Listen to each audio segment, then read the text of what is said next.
ಅಂದ್ರೆ ಸರ್ ಕೆಲ ರಾಜಕಾರಣಿಗಳು ರಾತ್ರಿ 18 ಲಕ್ಷದ ಇವೆಂಟ್ ಕೊಡ್ತಾರೆ ಅದನ್ನೆಲ್ಲ ನೋಡ್ರಿ, ದರ್ಶನ್ ಪ್ರಕರಣ ಏನು ಇದು ಹೊಸದಲ್ಲ. ಮೊದ್ಲಿನ ಹಿಡಿದು ಅದೇನತ್ತಾರಲ್ರಿ, ಆ ವ್ಯಕ್ತಿನೇ ಹಂಗೆ ಅದ. ಅದೆಲ್ಲ ಇತಿಹಾಸ ನೆನೆ ಅದ, ಅನೇಕ ಮಾಧ್ಯಮಗಳು ತೋರಿಸಿದ್ರಲ್ಲ. ಇದು ಯಾವುದೇ ಮುಲಾಜಿಲ್ಲಾರ್ದೆ ತನಿಖೆ ಮಾಡಿದ್ರು. ಕೆಲವೊಂದು ಮಂತ್ರಿಗಳ ಕೂಡ ಭಾಳ ಕ್ಲೋಸ್ ಅದ. ಅವ್ರು ಫೋನ್ ಮಾಡಿ ಎಷ್ಟೋ ಫೋನ್ ಮಾಡಿದ್ರು, ಆದರೆ ಅಧಿಕಾರಿಗಳು, ಪೊಲೀಸ್ ಅಧಿಕಾರಿಗಳು ಯಾವುದೂ ಮುಲಾಜಿಲ್ಲಾರ್ದೇ ಅವರು ಗಟ್ಟಿಯಾಗಿ ಮಾಡಿದ್ದಾರೆ. ಆದರೆ ಸಾಮಿಯಾನ ಹಾಕೋದು ಇದು ಭಾಳ ಅಕ್ಷಮ್ಯ ಒಂದು ಅಪರಾಧ. ಯಾಕಂದ್ರೆ ಯಾವ ಕಲ್ಪ್ರಿಟ್ ಅದನ್ನ, ಅದ್ರಾಗ ಯಾವ ಭಾಗಿಯಾದನ್ನ ಗುರ್ತಾಗಬೇಕಲ್ಲ. ಇವರು ಅವನು ಮುಚ್ಚಿ ಒಳಗೆ ಕುಂಡ್ರಿಸ್ಕೊಂಡು ಅವನ ಕಡೆಯಿಂದ ಸಾಕ್ಷಿ ತಗೋದು, ಅವನ ಕಡೆಯಿಂದ ಹೇಳಿಕೆ ತಗೋದು ಮತ್ತು ಅದನ್ನು ಮುಚ್ಚಿ ಹಾಕುವಂಥ ಪ್ರಯತ್ನ ಏನಾದರೂ ಸರ್ಕಾರ ಮಾಡಿದ್ರೆ ಇದು ಭಾಳ ದೊಡ್ಡ ಗಂಭೀರವಾದಂಥ ಇದು ಆಗ್ತದೆ.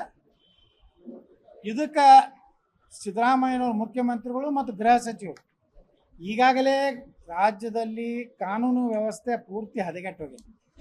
ಎಲ್ಲಿ ಬೇಕಾದಲ್ಲಿ ಕೊಲೆ ಆಗ್ತಾ ಇದ್ದಾವೆ, ಎಲ್ಲಿ ಬೇಕಾದಲ್ಲಿ ಜನರ ಮೇಲೆ ಚಾಕು ಚೂರಿ ಇರಿತಾಗ್ತಾ ಇದೆ, ದೇಶ ವಿರೋಧಿ ಘೋಷಣೆಗಳು ಕೂಗ್ತಾ ಇವೆ. ಒಂದು ವರ್ಷದಲ್ಲಿ ನಮ್ಮ ರಾಜ್ಯದಲ್ಲಿ ಕಾನೂನು ವ್ಯವಸ್ಥೆನೇ ಉಳಿದಲ್ಲ. ಅದಕ್ಕೆ ನಾವು ವಿಧಾನಸಭೆಯಲ್ಲಿ ಹೇಳಿದೆ, ಪರಮೇಶ್ವರ್ ಅವರೇ, ನಿಮಗೆ ಆಗದಿದ್ದರೆ ಬೇರೆ ಯಾವ್ದಾರ ಖಾತೆ ತಗೋರಿದ್ರೆ ಸ್ವಲ್ಪ ಯಾವ ಗಟ್ಟಿದ್ದವನು ಕೊಡ್ರಿ.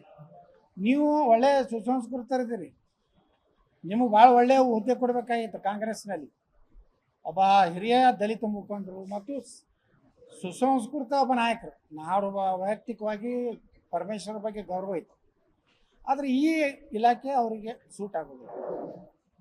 ಪಾಪ ಅವ್ರನ್ನ ಬಲಿಪೂಷಣೆ ಮಾಡಕತ್ತಾರೆ ಸಿದ್ದರಾಮಯ್ಯ ಮತ್ತು ಇವರು DK ಶಿವಕುಮಾರ್. ಒಬ್ಬ ದಲಿತ ಮುಖ್ಯಮಂತ್ರಿ ಆಗೋ ಅರ್ಹತೆ ಇದ್ದಂಥ ಒಬ್ಬ ವ್ಯಕ್ತಿನ ಇವತ್ತು ಉದ್ದೇಶಪೂರ್ವಕವಾಗಿ ಆ ದಲಿತರು ಒಬ್ಬ ಮುಖ್ಯಮಂತ್ರಿ ಆಗೋದು ತಪ್ಪಿಸ್ಲಿಕ್ಕೆ ಈ ರೀತಿ ಅವರನ್ನು ಗೃಹ ಮಂತ್ರಿ ಮಾಡಿ ಅವ್ರನ್ನ ಅವರ ಏನು ಸೀನಿಯಾರಿಟಿ ಇದೆ ಅವರು ಒಂದು ಕಡೆ ಹೇಳಿದರು, ನಾನು ಯಾಕೆ ಮುಖ್ಯಮಂತ್ರಿ ಆಗಬಾರ್ದು ಅಂಥ ವ್ಯಕ್ತಿನ ಇವತ್ತು ಏನು ಮಾಡ್ತಾಯಿದ್ರೆ ನಾತೀನಿ ಪರಮೇಶ್ವರ್ ಅವರಿಗೆ ನಾನು ವೈಯಕ್ತಿಕ ಅವ್ರ ವಿನಂತಿ, ನೀವು ರಾಜೀನಾಮೆ ಕೊಟ್ಬಿಡಿ. ನೀವು ಇರಲಾರ್ದೇ ಸರ್ಕಾರ ಹೆಂಗೆ ನಡೆಸೋದು ನೋಡಿ. ನಿಮ್ಮ ದಲಿತರು ಇಂಥ ಒಬ್ಬ ಸೀನಿಯರ್ ತಗೋರಿ. ಬೆಂಗಳೂರಿನಿಂದ ಮಂಗಳೂರುವರೆಗೆ, ಬೀದರ್ನಿಂದ ಚಾಮರಾಜನಗರದವರೆಗೆ ನಿಮ್ಮ ಸುದ್ದಿ ನಿಮ್ಮದೇ ಭಾಷೆಯಲ್ಲಿ. ಕರ್ನಾಟಕ ತಕ್.